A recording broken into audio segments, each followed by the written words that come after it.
Bien, donc on va essayer de finir aujourd'hui les caractéristiques des dipôles actifs. Donc vous aurez troisièmement, point de fonctionnement grand F. Bien, trois définitions. Lorsqu'on ferme un circuit électrique fermé d'un dipôle actif pile et un dipôle passif conducteur ohmique, l'intensité I de F du courant qui traverse le circuit et la tension I de F au bord du dipôle actif définit le point de fonctionnement du circuit. F, vous aurez IF et I de F. Qu'est-ce que ça veut dire? Bien, détermination du point de fonctionnement. Eh bien, méthode algébrique. Donc, j'aurai ici un générateur qui va alimenter un récepteur. Qu'est-ce que le générateur? J'aurai la caractéristique d'un générateur, c'est U de Pn, c'est celle-là, qui est égale à E moins RI, et qui va alimenter ici un récepteur. U est égal à RAC fois I. AC, c'est RAC, c'est la tension qui existe au bord de la résistance entre les points A et C. Donc la caractéristique d'un dipôle passif, le résisteur, c'est ça, c'est une fonction qui est linéaire. Et ici, c'est une fonction I qui affine.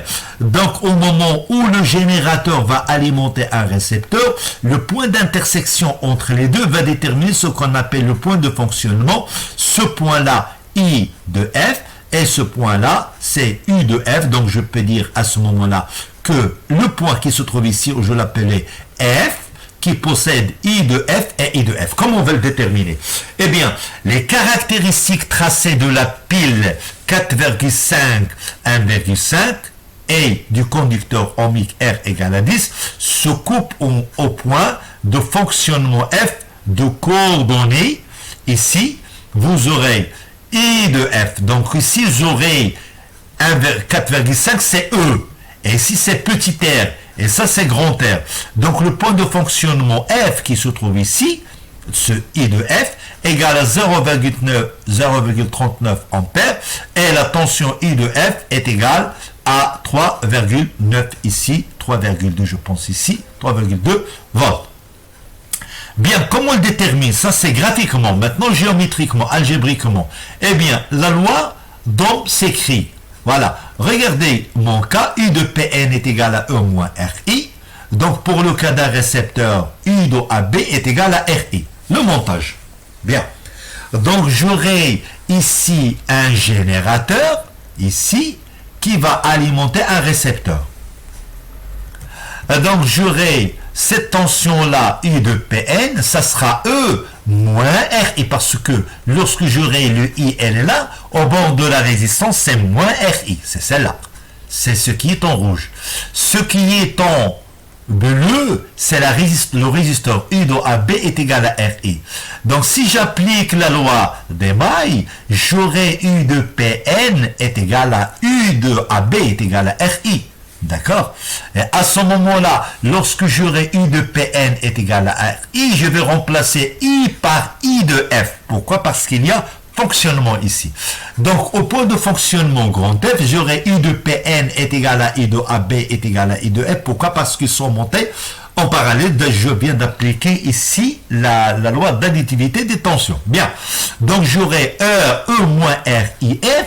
D'accord, est égal à RIF. Et à partir de ça, bien, je peux déterminer I de F qui est égal à I est égal à E sur grand R plus petit r.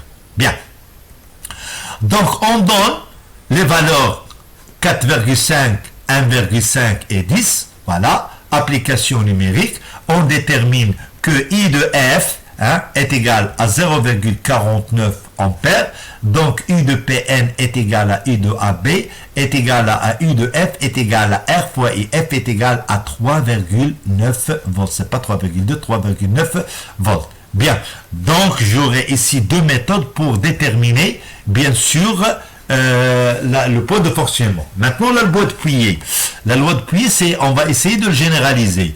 Donc, l'intensité I du courant traversant un circuit en série formé de générateurs EI, RI, et de récepteurs E'I, R'I, et de conducteurs ohmiques RI est donnée par la relation.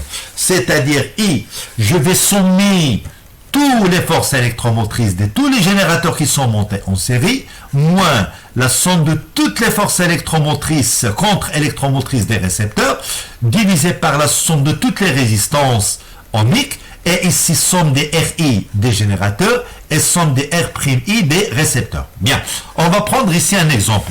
On considère le montage suivant en appliquant la loi de Pouilly, calculer l'intensité du courant I qui traverse le circuit. Donc, on vous donne le circuit. Bon, j'aurai ici un générateur, et ici j'aurai un récepteur, qui est le moteur, et j'aurai deux résistants. Eh bien, on vous demande de calculer l'intensité grand I. Donc, on vous donne les données ici. Voilà, E égale à 12, R est égal à 1, E' 4 volts, et R' est égal à 1 ohm, et R1 et R2, la somme des deux, est égale à 18. Bien. On vous demande de calculer I. Donc, j'aurai I, dans mon cas, ça sera E moins E', divisé par R1 plus R2 plus petit r plus R'. Voilà. E moins E' divisé par R plus R', j'applique la loi de Pouilly. En appliquant les données, vous trouvez I est égal à 0,4 ampères. Eh bien, donc remarque, ici la loi de Pouilly ne s'applique que pour des circuits montés en série. Attention, si vous aurez un circuit qui est en dérivation, essayez de retrouver les tensions. Si vous aurez des circuits sont en dérivation, essayez de trouver le circuit équivalent de telle façon que les générateurs et les récepteurs seront montés en série. Bien, donc la séance prochaine, Inch'Allah Ta'ala, on va essayer de faire des exercices sur les récepteurs et les générateurs et la détermination du point de fonctionnement. Merci de votre attention et à bientôt.